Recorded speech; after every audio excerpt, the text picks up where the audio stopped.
drastically. Multicultural, but kind of sort of leave it to beaver. It was black and white. Now it's changed. That's my grow house right there. So I'm growing all my fruits and vegetables here.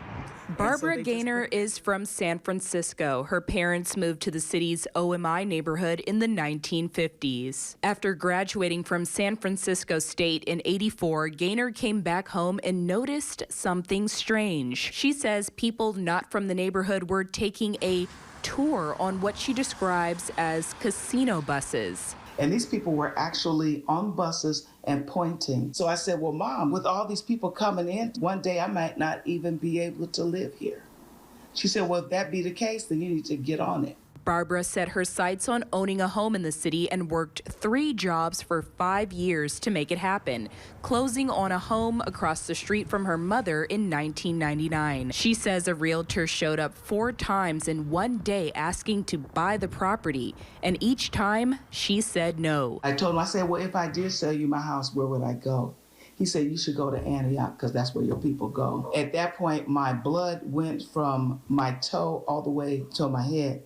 It wasn't nothing nice that I said to them, but they never came back to my house anymore. Robert Lyons and his mother Shirley Lyons are longtime homeowners in San Francisco's Ingleside neighborhood. 10 years ago, Robert purchased his grandmother's home, keeping the property in the family. It's been in that family since I was a kid, and I'm in my late 50s now. Robert says back in the day, his neighbors were mainly black families. But now that's changed, and for many different reasons. According to Robert, economics played a major role. Some families were priced out, while others made the difficult choice to leave in search of affordability elsewhere.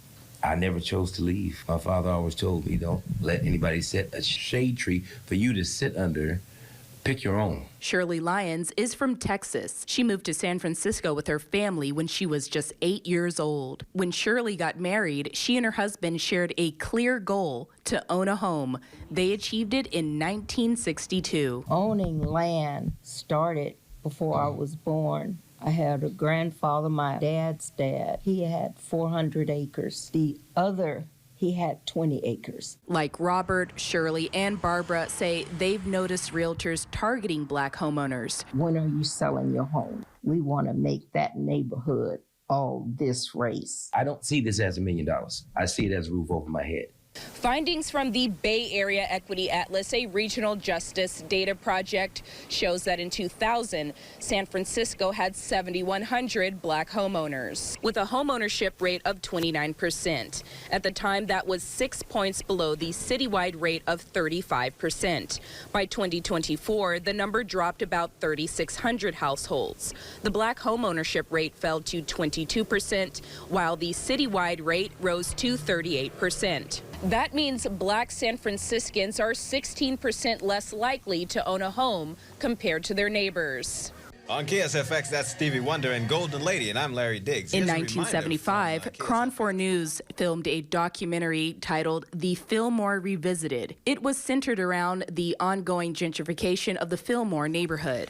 Here's a group called Earth, Wind, and Fire.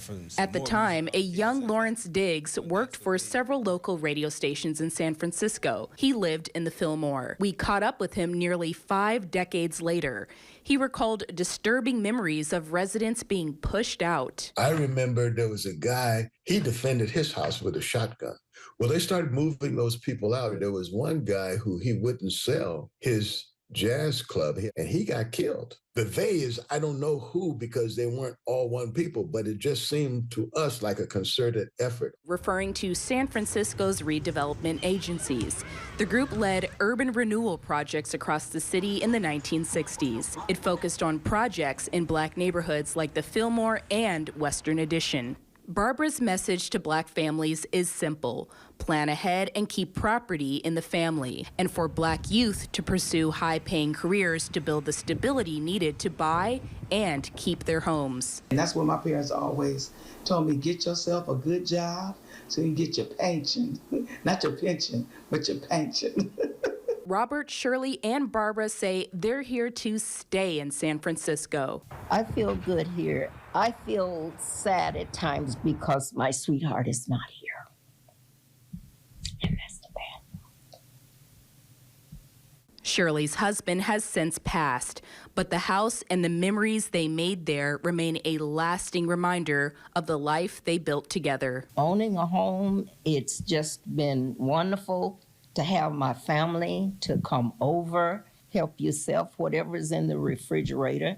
If I don't want you to have it, I'll say so. That's for a different day. Hallelujah. For these San Franciscans, Black home ownership is more than a deed or a set of keys. San Francisco is my town. I've been around the world, but this is it for me. Reporting in San Francisco, Lindsey Ford, Cron 4 News.